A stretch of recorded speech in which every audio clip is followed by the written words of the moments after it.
ஒரு positive energy அந்த பேர்ல இருக்கு. அந்த எனர்ஜியை கொடுக்கறதே அந்த பேர்ல இருக்கிற வார்த்தைகளோட வலிமை. அப்படி ஒரு நேர்மறை அர்த்தமும் நேர்மறை அடர்த்தியும் நேர்மறை அதிர்வும் நேர்மறை வலிமையும் ஒரு சேர கொண்ட ஒரு சொல்லு. என்னைக்குமே தன்னோட தன்மையை இழக்காத ஒரு சொல்லு. இந்த வார்த்தை சொல்லும் போதே உச்சரிக்கிறவங்களை மட்டும் இல்ல, ஒட்டுமொத்த ஒரு பெரும் கூட்டத்தையே உணர்ச்சியோட உச்சத்துல வைக்கிற சொல்லு, உற்சாகப்படுத்துற சொல்லு. நம்ம மக்களோட நாடி நரம்புகளை நானேற்றும் அந்த சொல். அந்த வார்த்தை வேற என்ன? வெற்றி, வெற்றி, வெற்றி. வெற்றி தான் அந்த சொல். வெற்றி நான் நினைச்சதை மிச்சம் மீதி இல்லாம செஞ்சு முடிக்கிறது, மனசுக்குள்ள இருக்க நோக்கத்தை நிறைவேற்றுது, வாகை சூடுறதுன்னு பல அர்த்தங்கள் இருக்கு. அப்படிப்பட்ட ஒரு வார்த்தை தான் நம்ம கட்சியோட மைய சொல்லாவும் மந்திர சொல்லாவும் மாறி நிற்கும்.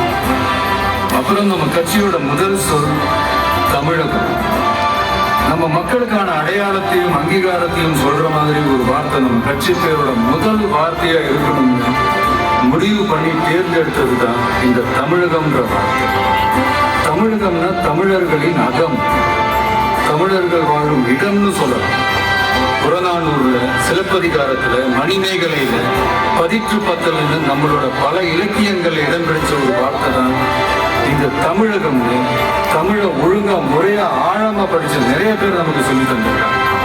இந்த தமிழகம் தான் பேரறிஞர் பெருந்தகை அண்ணாவால முறைப்படி தமிழ்நாடுன்னு பெயர் சூட்டப்பட்டதுங்கிறது நாம எல்லாருக்கும் தெரிஞ்ச நாடறிஞ்ச வரலாறு. இப்ப நம்ம கட்சி பேரோட மூணாவது வார்த்தைக்கு வருவோம், கழகம். இதுதான் இந்த மூணாவது வார்த்தை. கழகம்னா படைபயிலும் இடம்னு ஒரு அர்த்தம் இருக்கு. அந்த வகையில நம்மளோட இளம் சிங்கங்கள் பயிலும் இடம் தான் நம்ம கட்சி, நம்ம கழகம். அதனால கழகம்ன்ற இந்த வார்த்தையும் ரொம்ப சரியாகவே பொருந்தி நிற்குது. தமிழகம், வெற்றி, கழகம். இந்த மூணு வார்த்தைகளை கொண்டு மூன்றெழுந்திருக்கும் அரசியல் உலகின் அணையா பெருஞ்சுடர் தான் தமிழக வெற்றி கழகம். அது மட்டும் இல்லாம பெரும் புயலையும் சூறாவளியையும் தனக்குள்ள ஒளிச்சு வச்சிருக்க பிறப்புக்கும் எல்லா உயிருக்குங்கிற திருக்குறளோட உயிர் நாதமும் சேர்ந்துதான் நம்ம கட்சியோட அடையாளமா மாறி நிற்கும். இனி வரப்போற நாட்கள் ஒட்டுமொத்த மக்களோட ஆதரவாலையும் ஆசீர்வாதத்தாலையும் தமிழ்நாட்டின் வெற்றிக்கும் தமிழ்நாட்டில் இருக்க மக்களோட வெற்றிக்கும் அஸ்திவாரம் போட்டு தமிழ்நாட்டோட உலக தமிழர்களோட ஒரு மிகப்பெரிய அடையாளமா மாறி காலகாலத்துக்கும் களத்துல வெற்றிகரமா நிற்க போறதுதான் நம்ம தமிழக வெற்றி கழகம். வாழ்க தமிழக வெற்றி கழகம், வளர்க தமிழகம். அரசியல் போருக்கு சமமானதுன்னு சொல்லுவாங்க. போரா இருந்தாலும் அரசியலா இருந்தாலும் அங்க ஒரு வெற்றி கொடி பறந்தே ஆகணுங்கிறது ரொம்ப முக்கியம். அதனாலதான் கொடினாலே வீரத்துக்கும் வெற்றிக்கும் குறியீடா மாறி இருக்கு.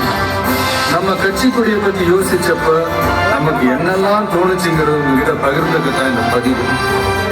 நம்ம கொடியில மேலையும் கீழையும் இருக்கிறது அடர் ரத்த சிவப்பு நிறம், அதாவது மெரூன் கலர்.